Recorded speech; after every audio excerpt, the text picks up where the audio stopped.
I know that it is the end of the afternoon, and I know that you must be exhausted, but you will have one of the best and most refreshing conversations ever with Tony Elumelu. Tony is absolutely fantastic, and you will enjoy the conversation. Tony is a Nigerian entrepreneur and philanthropist, and he is the chair of Shareholders Holding. I don't know if I pronounce right. An African investment holding company founded in 2010 with investment. And this is something you have to listen. In financial services, in power generation, in oil, gas, agribusiness, real estate, and hospitality. What's left? And with this holding, Tony is also the chairman of United Bank of Africa, which operates in 20 African countries, in New York, London, Paris, and Dubai, and the chairman of Transcorp, which is Nigeria's largest listed conglomerate. But more importantly, or at least as importantly, Tony, you have established the Tony Elumelu Foundation, an Africa-based and African-funded philanthropy dedicated to catalyzing entrepreneurship across Africa. It's safe to say that with all your various involvement, you are probably the one who can best speak about Africa. First of all, my dear friend, I'm extremely happy to welcome you, and I thank you. Thank you for coming. Thank you, Maurice. Good to see you again, too. No.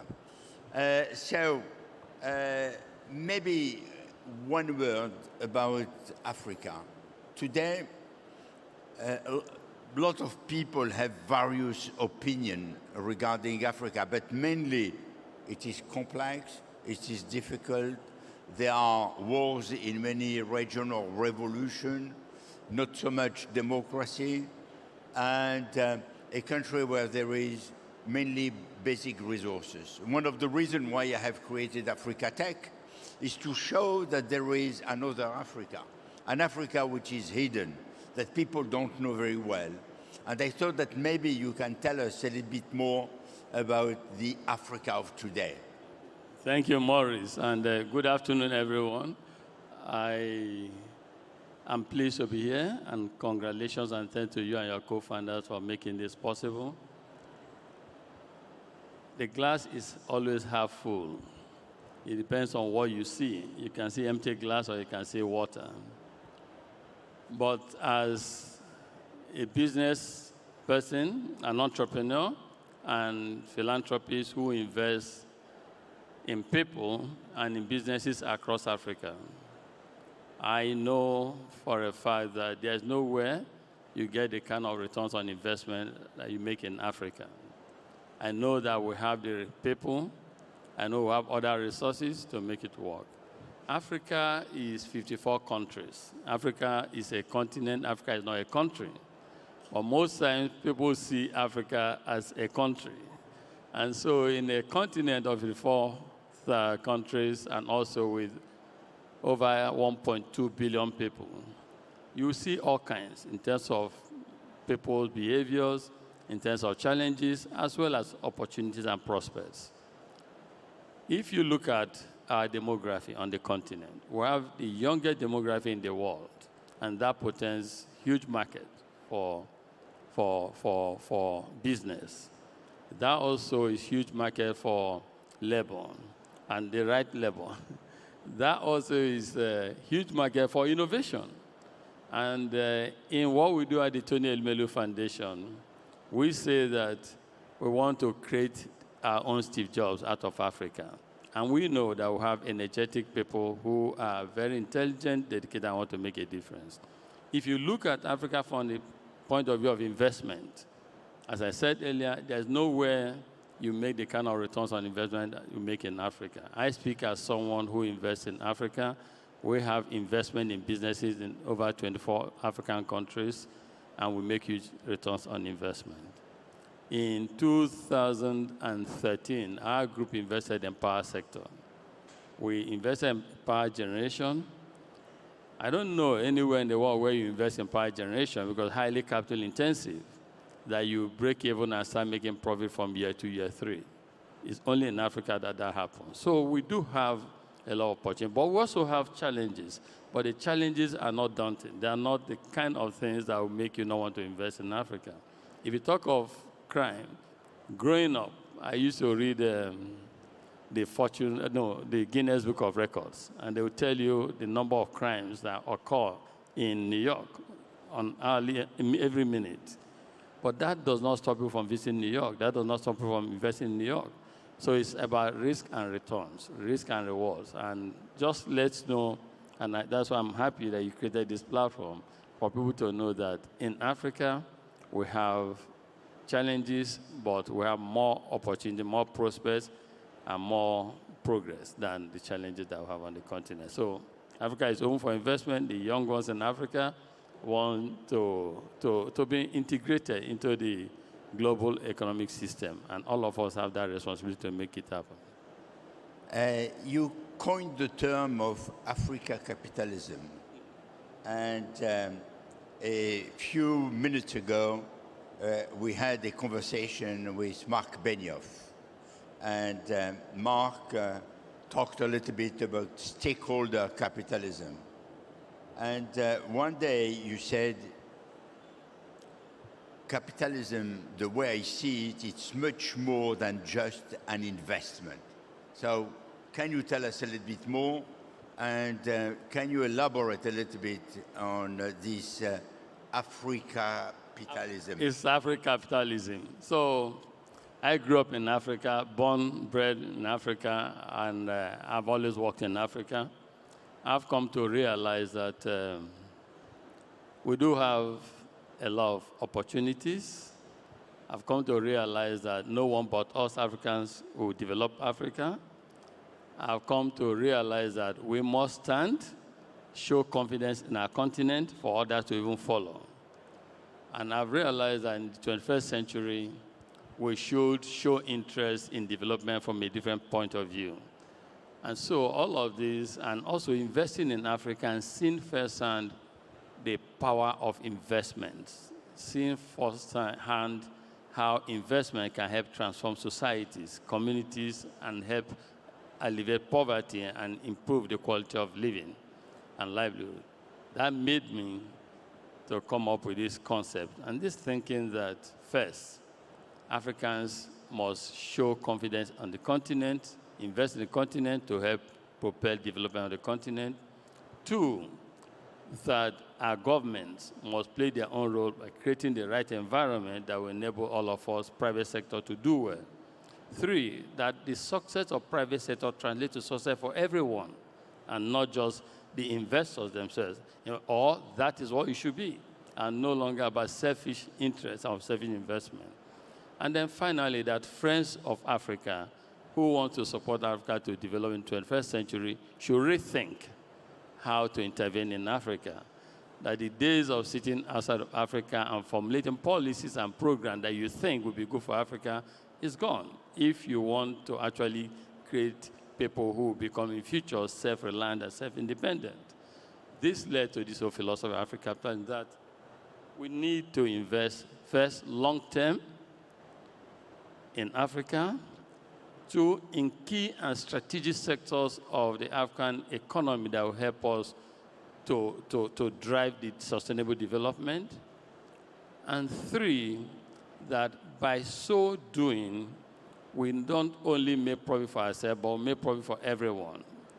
And so it's a call on people to invest long-term in Africa, in key and strategic sectors that will help us to create economic prosperity. Because economic prosperity will help us to alleviate poverty, will help us to create jobs, will help us to involve our women in the economic activities of the continent. So that is it. So when you, as a private sector person, invest in sectors that don't help to catalyze economic development and growth, you need to rethink. And as private sector, you need to make investment that help to achieve this. So investment in our young ones is Africapitalist. It's you're investing in our young ones because the future of our continent belongs to them. Investment in electricity. because access to electricity is so poor in Africa, helps us to develop Africa. So those are the kinds of investment that we need to make, and government must also play their own role in helping also drive development, helping us to succeed in our economic efforts. When you are doing so, what is the reaction of the shareholders when they see that you are not looking only for the short-term profit, but for building a company for the long term? You are listed. So how do you manage the expectation of your shareholders? I think it's enlightened self-interest. Shareholders are very wise now, wiser than ever before, and they know that it's about shared prosperity, mutual destiny. If you do well as a company, you must do good so that you will continue to remain in business. So shareholders these days, they even will ask you, what sustainability efforts are you pursuing? What are you doing to help the environment? What are you doing to help people and co? I am a democratizer. I believe in prosperity for one, prosperity for all. And that is what we're beginning to see in Africa and the rest of the world.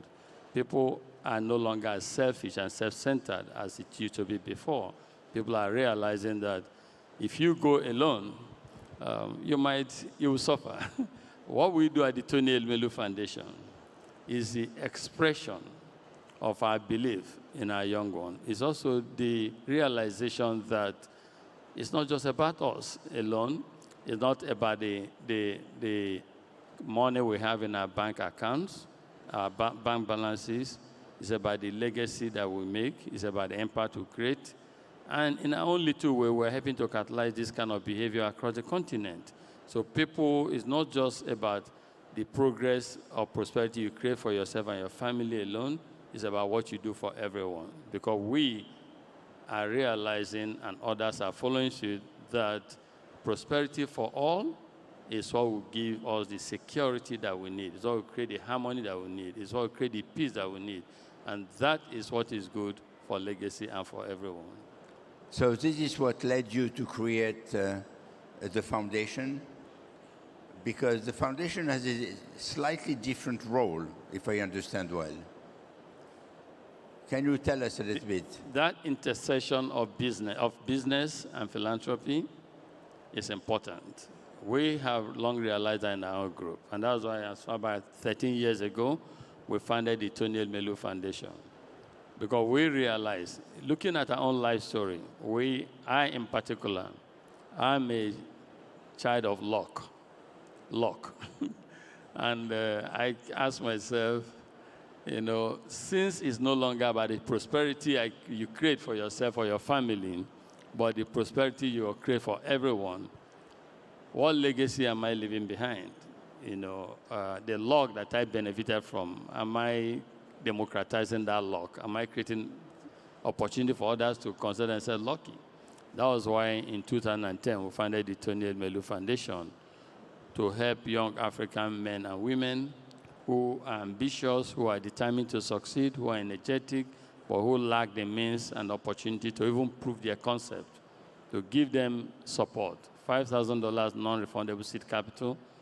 Everyone, we select 1,000 of them every year on our own. I'll give them this $5,000 non-refundable seed capital. We train them. We appoint mentors for them. We create networking opportunities and platform for them. And they've been doing well. They've been succeeding. We're excited by their successes. We're also preaching this to others. And we today have been able to mobilize a lot more support for young African entrepreneurs through this program. So that is what I was talking about before on Africapitalism.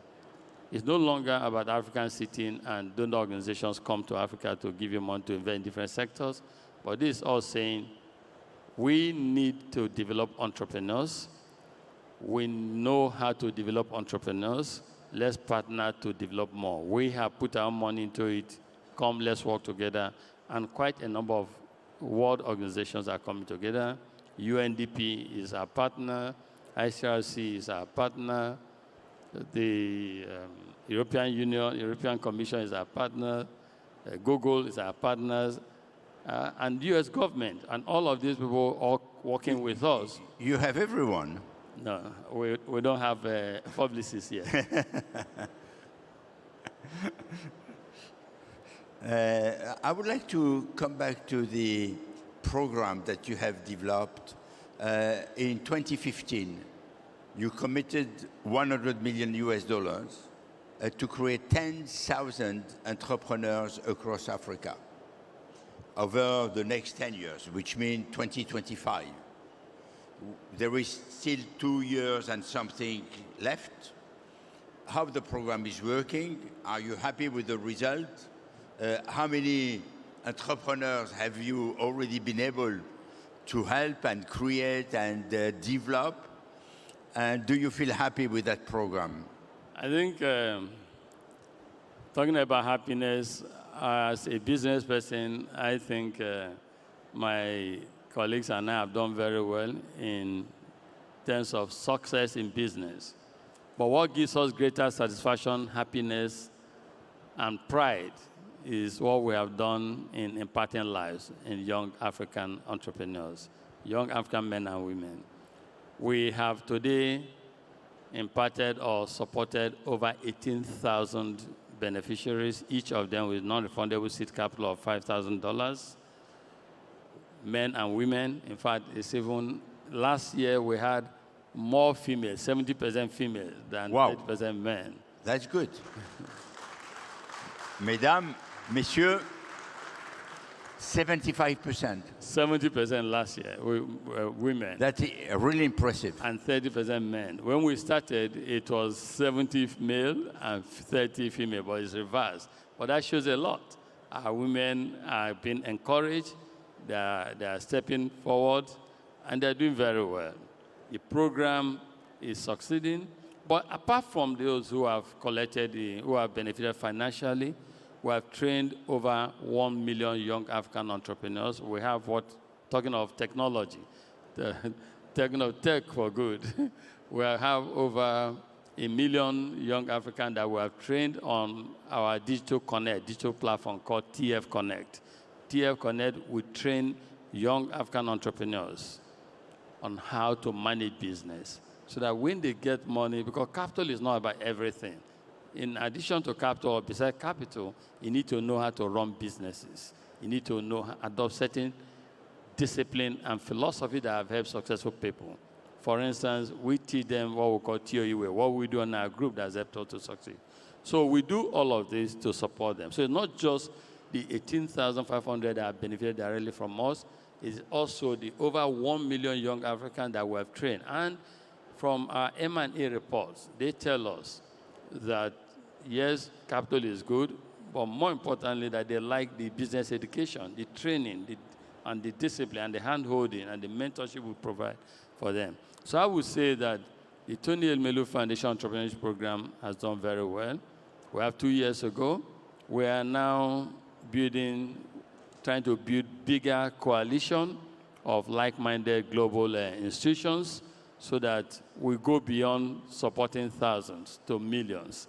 Africa, young Africans, they want to succeed. They want to leverage technology for good. They want to make sure, and we also want to make sure that it's not just technology for good, but technology for all, that all young ones have access to all of this. We want to create more prosperity so that our young people don't take to immigration. Our young people begin to see success and future for themselves on the continent. And when we say that the future of Africa belongs to young people, we want them to see it. Let it not just be a cliche. We want them to see that indeed the global world and Africans, successful African or private sector Africans, actually care about their future. And that's what we try to do at the foundation. So yes, I'm happy by what we have accomplished, but we can do a lot more because in a continent that economy of 1.3 billion people, 60% under the age of 30, and we are talking of 18,000 beneficiaries, is peanuts. We should be talking of millions. And until we achieve that, I won't say that we have done so much. Tony, one last question. I know that we are time out, but there is one question which is extremely important. I asked you to go back to 2015. I'm now asking you to go back much earlier, when you were at the age of 15. You are now one of the most successful, if not the most successful African.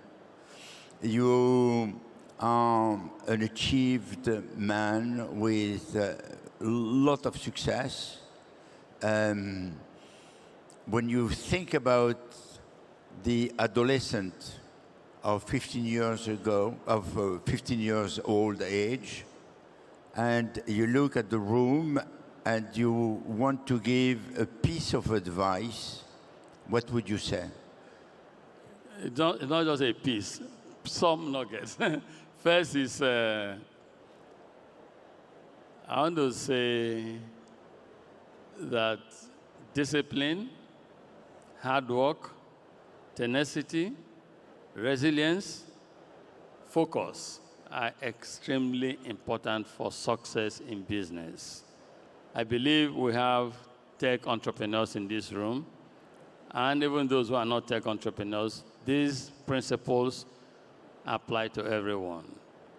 In my career, in my journey, it's been a journey of discipline, focus, making short-term sacrifices for a better future, working very hard, and being extremely resilient. Because I say to entrepreneurs, that journey is not linear. That journey is tough. It's a difficult journey. But you can't stop. You can't be scared. You can't be put off. You have to be resilient. You have to, at times, it can be challenging and daunting. You drop, you pick up, you start again.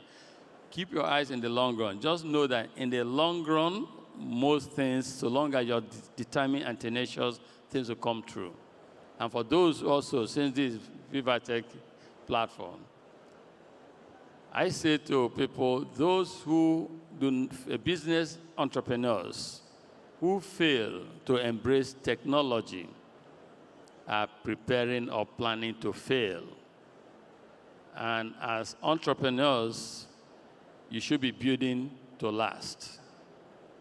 I also say, and especially for the young African entrepreneurs here, and also investors who may be looking into Africa to invest, I invest in people and businesses across all 54 African countries. I see the potential in Africa. And I also have seen and realized through my own experience this transformative power of technology to lift Africa up and to even help entrepreneurs and communities in coming up with solutions that can even make you more successful from financial point of view. So please, do not be deterred by what you read. Do not be scared by what you see at times on television. We live in Africa. We have made good success out in Africa. And you too can have similar opportunities. But the difference lies in how tenacious you are, in how focused you are, in how disciplined you are, and how you commit to the long term. Because short term, to a large extent, short-term measures and approaches don't lead us far in life and in business. That's my advice. Thank you. Thank you very warmly. Merci. And please, a warm, warm, warm round of applause. Thank you.